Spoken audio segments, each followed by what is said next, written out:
En el año 1883, una expedición comercial francesa que se dirigía por el río Licuala hacia el interior del Congo, se topó con algo que no debería haber existido. De las 12 canoas que partieron río arriba, solo 3 regresaron. Los registros oficiales de la Compañía Ecuatorial Francesa mencionan el incidente como un ataque de hipopótamos o cocodrilos, pero las cartas personales de los supervivientes cuentan una historia muy diferente. La historia de un encuentro con una criatura que las tribus pigmeas locales llamaban Mokele Mbembe, el que detiene el curso de los ríos. Las descripciones hablaban de un animal del tamaño de un elefante, pero con un cuello y una cola largos, piel lisa y una fuerza capaz de volcar una canoa de un solo golpe. Las cartas fueron confiscadas por la compañía, se ordenó a los testigos que guardaran silencio y el río Licuala fue declarado demasiado peligroso para las operaciones comerciales durante los siguientes 20 años. Pocos europeos de la época se tomaban en serio las historias de los guías africanos sobre criaturas gigantes que vivían en los pantanos más remotos de la cuenca del Congo. Las personas cultas del siglo XIX consideraban que la era de los dinosaurios había terminado hacía mucho tiempo y que los reptiles extintos solo podían estudiarse a partir de los fósiles de los museos de Londres y París. Pero los pocos que regresaron del río Licuala ese año no pudieron volver a mirar con tranquilidad los ríos, las aguas estancadas, la superficie oscura de los pantanos, donde algo enorme podía esconderse bajo una capa de limo y plantas acuáticas. La expedición fue organizada por iniciativa de la Compañía Ecuatorial Francesa, que desde la década de 1870 había estado explorando activamente los territorios de la cuenca del río Congo. Tras la Conferencia de Berlín de 1884-1885, el reparto de África entre las potencias europeas se hizo oficial, pero los franceses ya llevaban varios años comerciando con las tribus locales, intercambiando cuentas de vidrio, telas y herramientas de hierro por marfil, caucho y maderas preciosas. El jefe de la expedición fue Pierre Maurice, un agente comercial de la compañía de 39 años que ya llevaba 8 años en África. Maurice conocía varios dialectos locales, tenía contactos con los jefes de las tribus costeras y comprendía las particularidades del comercio en la región. Era un hombre práctico, poco dado a las supersticiones, que solo creía en lo que se podía ver, tocar y convertir en ganancias. El objetivo de la expedición era la aldea de la tribu Bolekwele, situada a 3 días de viaje río arriba por el Licuala, un afluente del Ubangi que desemboca en el Congo. Los Bolekwele eran famosos por ser hábiles cazadores de elefantes y acumulaban grandes reservas de marfil que intercambiaban por productos europeos. Además, en su zona crecían lianas de caucho, cuyo jugo se podía recolectar y vender. En aquellos años, el caucho era uno de los productos más valiosos y su demanda crecía cada año. La expedición consistía en 12 canoas talladas en troncos de árboles enteros, cada una de unos 25 pies de largo y unos 3 pies de ancho. En cada canoa iban 2 remeros de las tribus locales, un comerciante o supervisor francés y la carga, cajas con mercancías para el intercambio, provisiones, agua en jarras de barro y armas.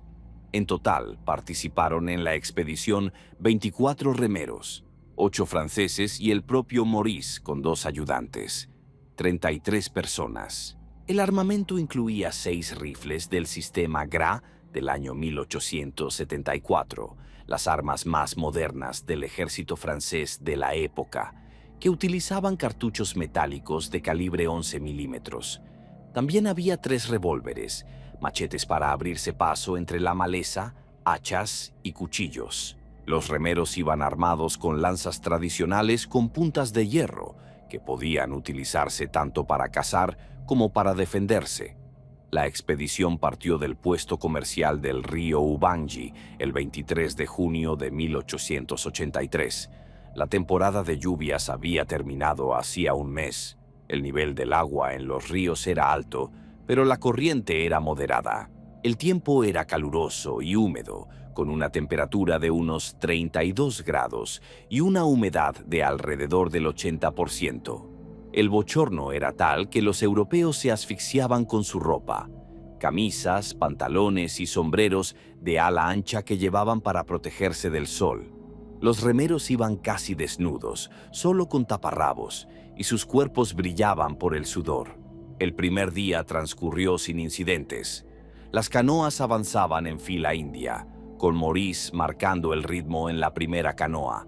Tenían que remar contra la corriente, pero los remeros eran experimentados y trabajaban en sincronía, utilizando remos largos con palas en forma de hoja. Las orillas del río estaban cubiertas de una espesa selva. Los árboles alcanzaban una altura de 80 o 100 pies, y sus copas se unían formando un túnel verde por el que solo se colaban algunos rayos de sol. Las lianas colgaban hasta el agua y los monos, marmosetas y babuinos saltaban por las ramas. Se oían los gritos de los pájaros, loros, tucanes, pájaros rinocerontes. A veces se veían cocodrilos en la orilla, calentándose al sol, deslizándose en el agua al acercarse la canoa. Nos detuvimos para pasar la noche en un banco de arena. Encendimos hogueras, preparamos la comida, mandioca hervida, pescado seco y conservas de Francia. Maurice organizó una guardia. 2 remeros estuvieron de guardia toda la noche, manteniendo el fuego y vigilando a los cocodrilos y leopardos que podían acercarse desde la selva. La noche transcurrió tranquilamente. Solo una vez oímos el rugido de un león en la distancia, pero no se acercó. Al segundo día entraron en la desembocadura del río Licuala. El río era más ancho que el Ubangi, unos 50 metros de ancho, con una corriente más rápida y un agua más oscura, casi negra por los taninos que se desprendían de la vegetación en descomposición. El olor se volvió más pesado, una mezcla de hojas en descomposición, agua estancada y moho. Las orillas eran menos definidas. La selva daba paso a pantanos donde los árboles crecían directamente del agua y las raíces formaban intrincadas marañas, creando laberintos en los que era fácil perderse. Hacia el mediodía del segundo día, uno de los remeros, un anciano de unos 50 años de la tribu Bantu, levantó la mano para indicar que se detuvieran. Maurice ordenó reducir la velocidad. Remó hasta la canoa del anciano y le preguntó qué pasaba.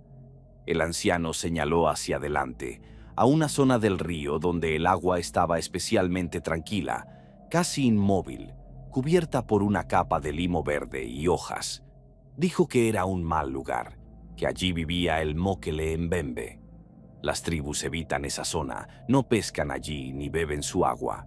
Es una criatura peligrosa y malvada que mata a quienes perturban su tranquilidad. Maurice le preguntó qué tipo de criatura era, cómo era. El anciano no supo describirla, solo dijo que era grande, como varios elefantes, con un cuello largo que se elevaba del agua, con la piel lisa, de color marrón grisáceo, con una cola que golpeaba el agua creando olas. No se alimenta de personas, pero mata si se le molesta. Voltea canoas, ahoga a las personas y, a veces, simplemente golpea con la cola, rompiendo huesos. Nadie de la tribu lo caza porque no es comestible, su carne es venenosa. Maurice se rió y dijo que eso era superstición, que no existían monstruos, que lo más probable era que las tribus hubieran visto un cocodrilo grande o un hipopótamo y hubieran exagerado su tamaño por miedo. El anciano negó con la cabeza y dijo que había visto cocodrilos e hipopótamos toda su vida y que no eran ellos. Pero Maurice se mantuvo firme. La expedición continuaba su camino. No había tiempo que perder. Los contratos con los Bolekuele esperaban. Había que entregar la mercancía. El anciano se calló, bajó la mirada y siguió remando. Los demás remeros se miraron entre sí, murmuraron algo en sus idiomas, pero no discutieron. Las canoas siguieron adelante, atravesando un tramo tranquilo del río, cubierto de limo. Atravesaron el tramo tranquilo sin incidentes. Maurice miró triunfalmente al anciano remero, como diciendo: «¿Ves? No ha pasado nada». Pero el anciano no parecía tranquilo. Seguía mirando atrás, escudriñando el agua, los matorrales de las orillas, como si esperara algo. Al atardecer del segundo día, llegaron al lugar donde pasarían la noche. Una pequeña isla en medio del río, cubierta de hierba y con algunos árboles. La isla se elevaba 3 o 4 pies sobre el agua y estaba lo suficientemente seca como para acampar. Sacaron la canoa a la orilla, descargaron el equipo y encendieron hogueras. Maurice ordenó que se duplicara la guardia. El viejo remero había contagiado su inquietud al resto. Todos estaban nerviosos y se sobresaltaban con cada ruido. La noche era bochornosa, las estrellas se ocultaban tras las nubes. El aire era tan húmedo que la ropa no se secaba y se pegaba al cuerpo. Los mosquitos atacaban en enjambres, por lo que tuvieron que encender más hogueras y rodear el campamento con humo. Las mosquiteras servían de poco.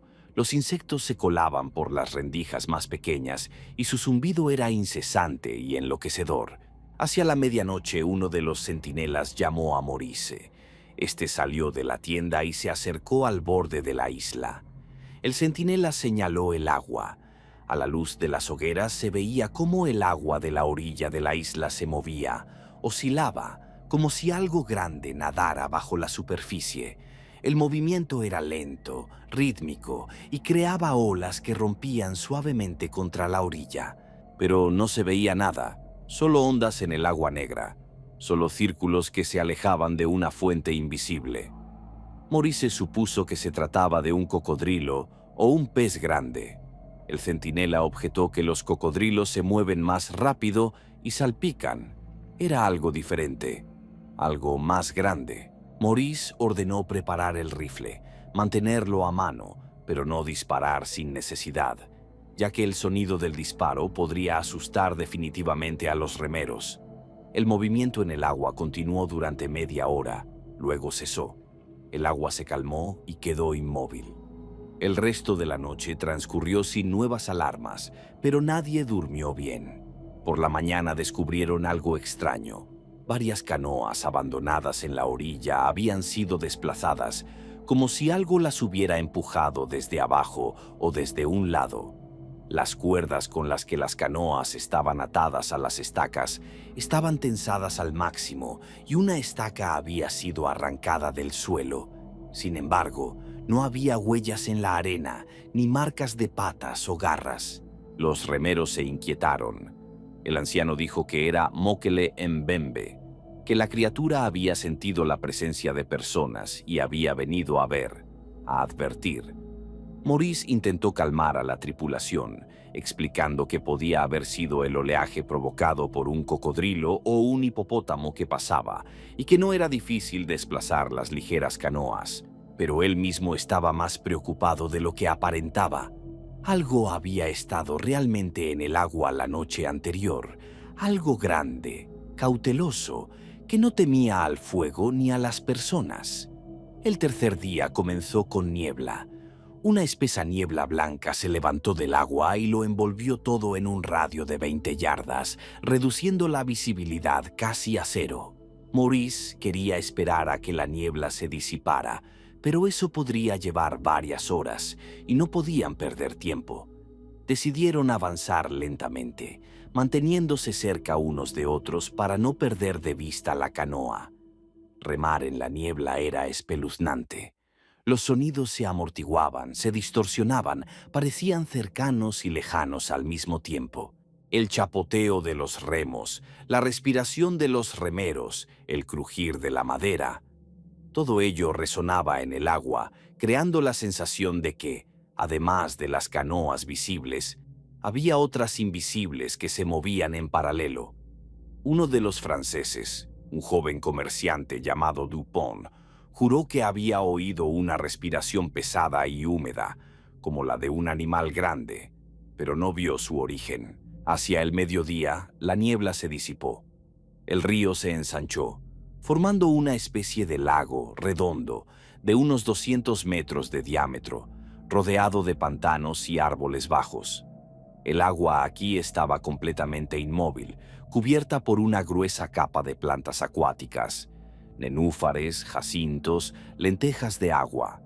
En el centro del lago se veía una pequeña isla cubierta de hierba alta y helechos. Maurice ordenó rodear el lago por la orilla, sin cruzar el centro, pero el más anciano de los franceses, un comerciante apellidado La Chapelle, se opuso.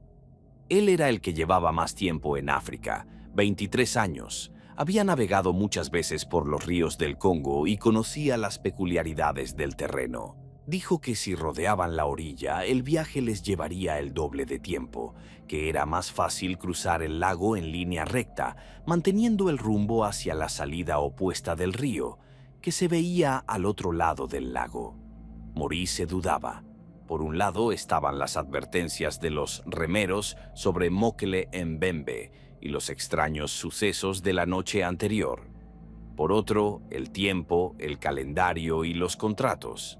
Al final, prevaleció la practicidad. Ordenó formar una fila con las canoas a una distancia de 10 yardas entre sí y cruzar el lago en línea recta, rápidamente y sin paradas. Las 4 primeras canoas salieron a mar abierto sin problemas. Remaban rápido, con ritmo, abriéndose paso entre las plantas flotantes. La quinta canoa, en la que se encontraba el propio Maurice, le siguió. Luego, el resto.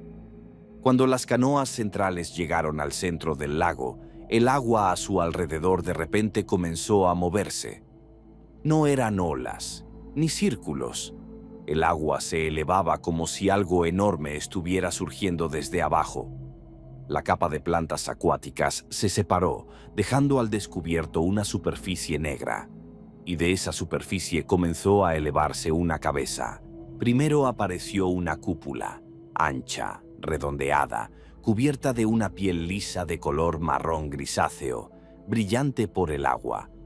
La cúpula siguió elevándose y resultó ser una cabeza, pequeña en relación con el cuerpo, de unos 3 pies de largo, con ojos pequeños situados a los lados y fosas nasales en la parte superior del hocico. La boca estaba cerrada, pero se podía ver la forma de las mandíbulas, poderosas, capaces de aplastar huesos. La cabeza se elevó a una altura de unos 6 pies sobre el agua. Le siguió el cuello, largo y grueso, de unos 2 pies de diámetro, que se elevaba verticalmente y luego se curvaba como el cuello de un cisne, pero mucho más macizo. El cuello siguió elevándose hasta alcanzar una altura de unos 15 pies sobre la superficie. A esa altura, la cabeza de la criatura podía ver todo el lago, todas las canoas, a todas las personas. Detrás del cuello asomó del agua la espalda, ancha, redondeada, cubierta de la misma piel lisa, oscura, sin escamas, parecida a la piel de un elefante o un hipopótamo. La espalda era enorme, de unos 12 pies de largo, elevándose 4 o 5 pies por encima del agua. Detrás de la espalda se veía la cola, gruesa en la base, estrechándose hacia el final, larga, quizás 20 pies o más, flotando en la superficie del agua, creando olas al menor movimiento. Era una criatura que no debería haber existido. La forma de su cuerpo, sus proporciones, su tamaño, todo recordaba a las imágenes de los dinosaurios que los científicos europeos habían comenzado a reconstruir a partir de los fósiles encontrados. Un sauropodomorfo, un reptil herbívoro de cuello largo de la era mesozoica, extinguido hace millones de años. Pero esta criatura estaba viva, respiraba, se movía. Mokele Mbembe. La criatura giró la cabeza y miró la canoa. Sus ojos eran pequeños, oscuros, sin expresión visible, pero su mirada era penetrante, inquisitiva. Luego bajó la cabeza, arqueó el cuello y se sumergió de nuevo en el agua. Por un segundo todos pensaron que se había ido, que el peligro había pasado. Pero al instante el agua estalló.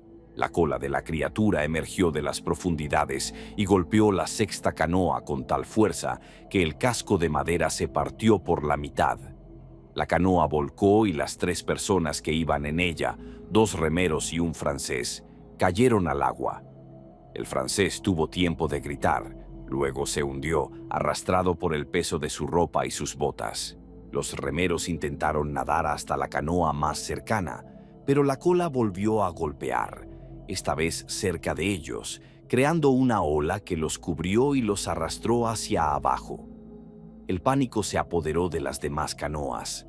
Los remeros se echaron desesperadamente sobre los remos, tratando de salir del lago, llegar a la desembocadura del río o volver atrás. Maurice gritaba órdenes, tratando de mantener el orden, pero nadie le escuchaba. Cada uno remaba como podía, tratando de salvarse. La 7ª canoa intentó dar la vuelta y regresar a la entrada, pero en ese momento, la cabeza de una criatura emergió del agua justo delante de ella. El cuello se elevó, la cabeza se inclinó hacia un lado y golpeó la canoa, volcándola. 2 remeros y un francés apellidado Bernard acabaron en el agua. Bernard logró agarrarse a la canoa volcada. Se agarró y gritó pidiendo ayuda. Uno de los remeros intentó nadar hacia él, pero el agua a su alrededor de repente comenzó a hervir, como si el cuerpo de la criatura nadara justo debajo de la superficie. El remero desapareció bajo el agua sin siquiera tener tiempo de gritar. La 8ª canoa llegó a la salida del lago y se adentró en un estrecho canal del río. La 9ª y la 10ª la siguieron. La 11ª canoa se atascó en la maleza cerca de la orilla y los remeros intentaron desesperadamente liberarse, empujando con los remos contra las raíces submarinas. En ese momento la cola de la criatura golpeó el agua cerca de la canoa, creando una ola que levantó la embarcación y la lanzó a la orilla, volcándola. La gente cayó al agua poco profunda, al barro, a la maleza. Se levantaron y corrieron por el pantano, hundiéndose hasta las rodillas y arañándose con los arbustos espinosos. La 12ª canoa, en la que se encontraba La Chapelle, el experimentado comerciante que había propuesto cruzar el lago en línea recta, fue atacada en último lugar. La criatura se levantó del agua justo debajo de la canoa, levantándola sobre su espalda. La canoa se deslizó hacia un lado y volcó. La Chapelle logró agarrar el rifle, salió a la superficie e intentó disparar a la cabeza de la criatura, que estaba a solo unos metros de él. El disparo retumbó. La bala dio en el blanco, dejando una marca roja en la piel del cuello, pero no lo atravesó. La piel era demasiado gruesa. La bala rebotó o se quedó atascada sin penetrar profundamente, sin causar daños graves. La criatura giró la cabeza hacia La Chapelle y lo miró. Luego el cuello se curvó, la cabeza se inclinó y la boca se abrió. No tenía dientes, solo los bordes córneos de las mandíbulas, como una tortuga, pero los bordes eran afilados, capaces de cortar la vegetación. La boca se cerró sobre el torso de La Chapelle, lo levantó del agua y lo sacudió como un perro sacude a su presa. La Chapelle dejó de moverse. La criatura arrojó el cuerpo de vuelta al agua, donde se hundió lentamente, tiñendo el agua de rojo. Las canoas que lograron escapar del lago no se detuvieron. Remaron río abajo, lejos del lago, lejos de la criatura, lejos de la muerte. Maurice intentó detenerlos, gritó que esperaran a los demás, que recogieran a los supervivientes. Pero el pánico era demasiado fuerte. Algunas canoas no tenían quien las remara. Los remeros saltaron a la orilla y huyeron a la selva, abandonando a los franceses. Los franceses tuvieron que remar ellos mismos, torpemente, lentamente, pero alejándose. Al atardecer del tercer día, los supervivientes se reunieron en la orilla del río, a varios kilómetros del lago. Calcularon las pérdidas. De las 12 canoas, solo regresaron 5. De las 33 personas que formaban parte de la expedición, sobrevivieron 17. El propio Maurice, 4 franceses y 12 remeros. 16 personas murieron, se ahogaron, fueron asesinadas por una criatura o desaparecieron sin dejar rastro. Entre los supervivientes reinaba el silencio. Nadie sabía qué decir, qué hacer. Maurice estaba sentado en la orilla, con la cabeza entre las manos, consciente de la magnitud de la catástrofe. Su expedición se había convertido en una masacre. La mitad del equipo había muerto. Las mercancías se habían perdido. La mayor parte de la carga se había hundido junto con las canoas. Los contratos con los Bolekwe no se cumplirían. La empresa sufriría enormes pérdidas. Y él, Maurice, sería el responsable. Pero lo más importante era que habían visto a la criatura. Todos la habían visto. No había sido una alucinación ni un delirio colectivo. Mokele Mbembe era real, enorme, antiguo, mortalmente peligroso. Un ser que, según todos los conocimientos científicos, no podía existir, que debía haberse extinguido hace millones de años, vivía en los pantanos del Congo, protegía su territorio y mataba a quienes lo invadían. El viejo remero, que había advertido sobre la existencia de la criatura, se sentó a un lado y no dijo ni una palabra. Su mirada no estaba llena de malicia ni de satisfacción por haber tenido razón, sino de tristeza. Tristeza por los muertos, por la estupidez de quienes no hicieron caso de la advertencia. Decidieron no volver al lago, no intentar buscar los cuerpos de los fallecidos, no intentar salvar la carga. Simplemente marcharse, volver al puesto comercial e informar de lo sucedido. Pasaron la noche en la orilla, montando guardia y manteniendo una gran hoguera, pero la criatura no los persiguió. Se quedó en su lago, en su territorio, satisfecha de haber ahuyentado a los intrusos.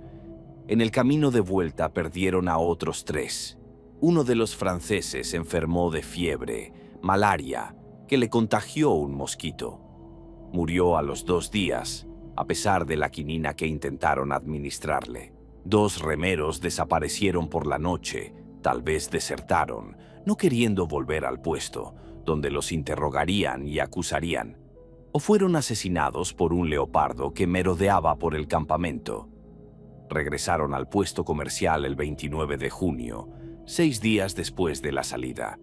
De los 33 hombres, regresaron 14. Las 29 canoas se convirtieron en 5. Maurice caminaba tambaleándose como un borracho, con los ojos hundidos y las manos temblorosas. Los demás no tenían mejor aspecto, estaban demacrados, sucios y con la mirada apagada. El jefe del puesto comercial, el señor Duval, un funcionario de la empresa de 50 años, escuchó el informe de Maurice en su despacho. Maurice lo contó todo. Las advertencias de los remeros, la travesía del lago, el ataque de la criatura, la muerte de las personas. Duval escuchó en silencio, con el rostro cada vez más sombrío. Cuando Maurice terminó, Duval se levantó, dio una vuelta por el despacho y luego se volvió hacia él. Dijo que ese informe era inaceptable. La empresa no podía presentar en París un informe en el que se dijera que la expedición había sido aniquilada por un monstruo prehistórico. Sonaba a locura, a un intento de justificar la incompetencia. Los directores de la empresa exigirían la cabeza de Maurice y tal vez la de Duval por haber autorizado la expedición. Maurice intentó objetar. Dijo que había testigos, que todos habían visto a la criatura. Duval respondió que los testigos eran remeros incultos de las tribus locales, cuyos testimonios nadie tomaría en serio, y unos pocos franceses a los que se podía acusar de pánico y exageración. La versión oficial debía ser otra. Duval dictó la versión que debía incluirse en el informe. La expedición había sido atacada por hipopótamos. Los hipopótamos, a pesar de su dieta herbívora, son conocidos como uno de los animales más peligrosos de África y matan a más personas que los cocodrilos y los leones juntos. El ataque fue repentino, los hipopótamos volcaron varias canoas y murieron personas. Los demás huyeron. Es una tragedia, pero comprensible, que no requiere explicaciones fantásticas. Maurice comprendió que era inútil discutir. Firmó el informe en su nueva versión. Duval ordenó reunir al resto de franceses supervivientes y hablar con cada uno de ellos. Las conversaciones fueron breves pero claras. Duval explicó que la versión oficial era la del ataque de los hipopótamos. Cualquier mención a Mokele Mbembe, a los dinosaurios o a los seres prehistóricos estaba estrictamente prohibida. El incumplimiento de esta norma daría lugar al despido, a la pérdida de la indemnización por despido y posiblemente a acusaciones de propagar el pánico y difamar a la empresa. Los supervivientes firmaron documentos de confidencialidad. Se les pagó una indemnización, pequeña, pero suficiente para callarlos. A los remeros de las tribus locales no se les pagó nada, simplemente se les dejó marchar, advirtiéndoles que si contaban a los europeos lo del ser, se les acusaría de brujería y se les entregaría a las autoridades locales para que los castigaran. Las cartas que Maurice enviaba a su casa en Francia, en las que describía su encuentro con el Mokele Mbembe, fueron interceptadas por la censura de la empresa. Las cartas fueron confiscadas. Maurice fue llamado a una reunión y amenazado con el despido. Dejó de intentar contar la verdad. El río Licuala fue declarado peligroso para la navegación. La razón oficial era la agresividad de los hipopótamos, las aguas poco profundas y la vegetación impenetrable. Se prohibieron las expediciones a esa zona durante los siguientes 20 años. Se interrumpió el comercio con la tribu Bolokwele y se encontraron otros proveedores de marfil en otras zonas. Maurice siguió trabajando en la empresa durante 3 años más, pero su carrera estaba arruinada. Nunca más lo nombraron jefe de expediciones, lo mantuvieron en puestos administrativos, en la oficina. En 1886 se enfermó de fiebre tropical y las complicaciones le llevaron a la muerte. Antes de morir, en su delirio, gritaba sobre un cuello largo, una cabeza gigante que se alzaba del agua y una cola que destrozaba todas las canoas. Dupont, un joven comerciante que oyó la respiración de la criatura en la niebla, abandonó África inmediatamente después de regresar a su puesto. Regresó a Francia, se empleó como oficinista en un banco de Lyon, se casó y vivió tranquilamente. Nunca habló de su estancia en el Congo, ni siquiera a su esposa. Vivió hasta 1921, cuando murió de un ataque al corazón. El viejo remero que advirtió sobre el Mokele Mbembe regresó a su aldea. Contó lo sucedido a los ancianos de la tribu. Estos asintieron con la cabeza y dijeron que sabían que los blancos no escuchaban las advertencias y que pagaban por ello con sus vidas. El anciano vivió 10 años más, murió de viejo y transmitió las historias sobre Mokele Mbembe a sus nietos. Los demás franceses supervivientes se dispersaron por diferentes colonias. Algunos regresaron a Europa. Todos firmaron un compromiso de silencio y la mayoría lo respetó. Pero en conversaciones privadas, en cartas a amigos íntimos que no pasaban por la censura, algunos contaban la verdad. Estas historias se difundían en silencio, se transmitían en susurros, se enriquecían con detalles y se convertían en leyendas.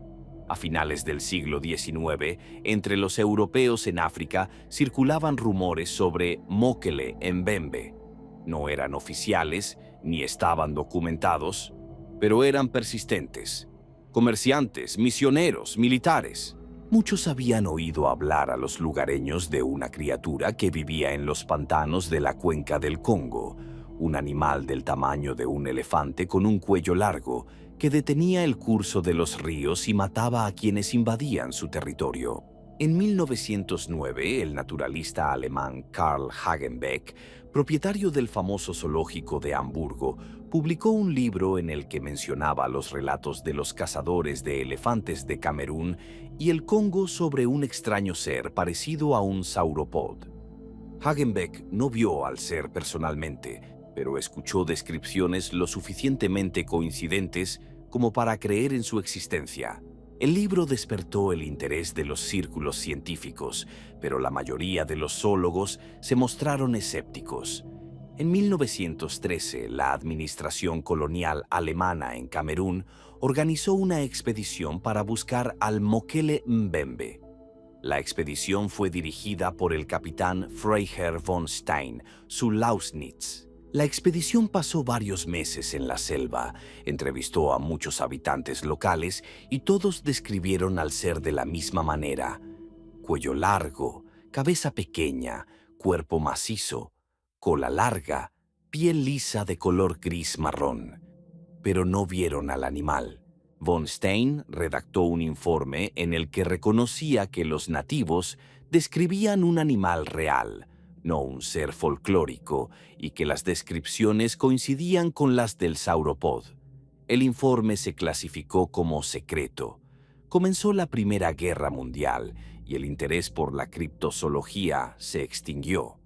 En el siglo XX, el interés por el Mokele Mbembe resurgió. Se enviaron varias expediciones al Congo, francesas, belgas, británicas y estadounidenses. Algunos creían sinceramente en la existencia de la criatura, otros lo consideraban una aventura exótica o una forma de atraer financiación. En 1983, el biólogo congoleño Marcelin Añaña llevó a cabo una expedición al lago Tele, en la región de Licuala, la misma zona donde murió la expedición de Maurice en 1883. Añaña y su equipo entrevistaron a los lugareños, muchos de los cuales afirmaron haber visto a la criatura y la describieron exactamente igual que la habían descrito 100 años antes. Añaña no vio al Mokele Mbembe, pero tomó nota de los testimonios y llegó a la conclusión de que la leyenda tenía una base real. En 1985, una expedición estadounidense dirigida por Herman Regan escuchó sonidos extraños en el lago Tele, profundos, resonantes, diferentes a los de cualquier animal conocido. Grabaron los sonidos en una cinta y los llevaron para su análisis. Los expertos no pudieron identificar la fuente. Los sonidos eran demasiado graves para cualquier mamífero africano conocido y demasiado fuertes para un reptil. Los zoólogos siguen mostrándose escépticos sobre la existencia del Mokele Mbembe. Los argumentos en contra son sencillos. No hay huesos, ni cadáveres, ni fotografías o vídeos concluyentes. Todas las pruebas son testimonios de los habitantes locales y de algunos europeos, huellas borrosas y sonidos extraños que pueden tener múltiples explicaciones. Pero los defensores de su existencia señalan que la cuenca del Congo es una de las regiones menos exploradas del planeta. Los pantanos de Licuala cubren decenas de miles de kilómetros cuadrados, son difíciles de atravesar y peligrosos. Muchas zonas nunca han sido visitadas por científicos. Si en algún lugar pudiera conservarse una población relictual de grandes reptiles, sería precisamente aquí, en pantanos aislados, con abundante vegetación y sin grandes depredadores que pudieran amenazar a los ejemplares adultos. También señalan el descubrimiento del okapi en 1901, un animal que los lugareños describían desde hacía siglos, pero que los europeos consideraban un mito hasta que obtuvieron pruebas. O la gorila de montaña, descubierta solo en 1903, a pesar de que habitaba en zonas densamente pobladas de África Central. África sigue estando llena de sorpresas. Las tribus locales de la zona de Licuala siguen creyendo en el Mokele Mbembe. Cuentan historias que se transmiten de generación en generación. Describen al animal siempre de la misma manera: cuello largo, cabeza pequeña, cuerpo macizo, cola larga, piel lisa. Dicen que es herbívoro, que se alimenta de un tipo específico de lianas que crecen en los pantanos, que no caza personas, no come carne, pero mata a quienes se acercan demasiado a su territorio, especialmente si hacen ruido, agitan el agua, intentan pescar o cazar en sus dominios. Se dice que es un ser longevo, que un mismo ejemplar puede vivir cientos de años, que es solitario, que rara vez se encuentra con otros de su especie, que tal vez su población sea muy pequeña, al borde de la extinción, que a veces sale a la orilla por la noche y deja huellas enormes y redondas, parecidas a las de un elefante, pero con 3 dedos en lugar de 5, que a veces se le ve nadando por el río, con solo la cabeza sobre su largo cuello asomando por encima del agua y el cuerpo oculto bajo la superficie.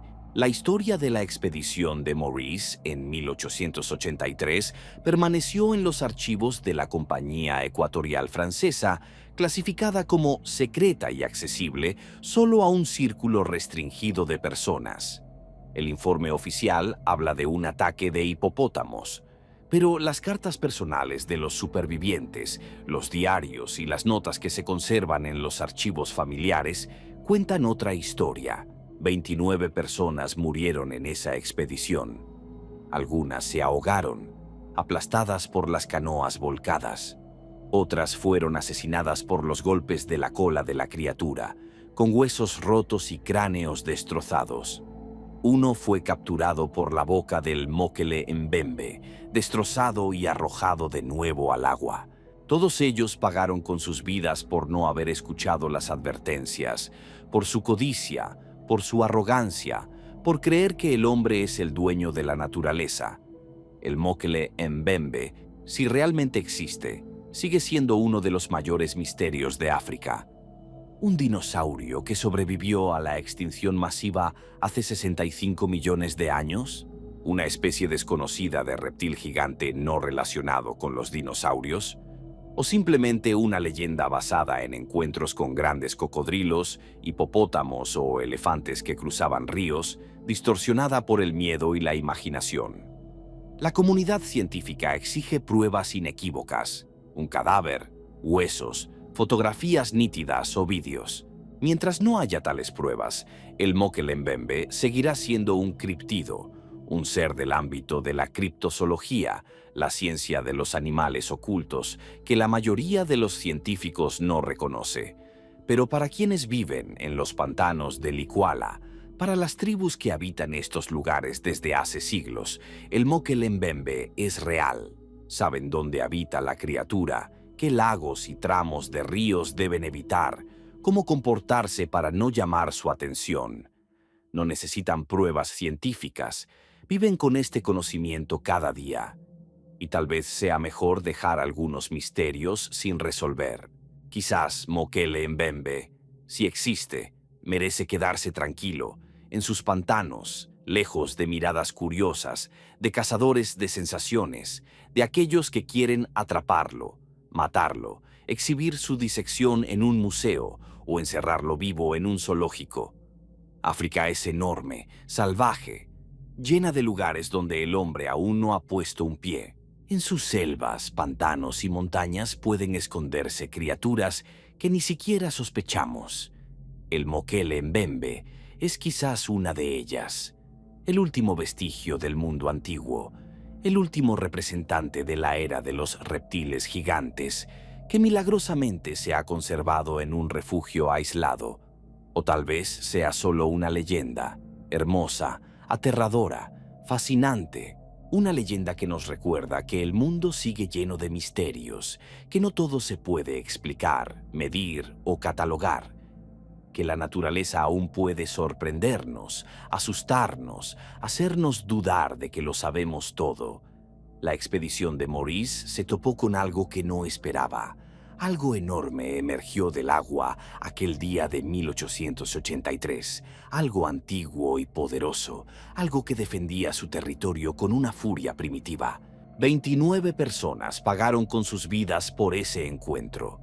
Los supervivientes llevaron el recuerdo de ese encuentro consigo hasta el final de sus días, y en algún lugar de los pantanos del Iguala, en las oscuras aguas cubiertas de espuma y nenúfares, es posible que la criatura siga durmiendo. Mokele Mbembe, el que detiene el curso de los ríos, espera, respira, protege su último refugio de aquellos que se atreven a perturbar su paz. Y quizás sea mejor dejarlo en paz, porque algunos encuentros no valen el precio que hay que pagar por ellos.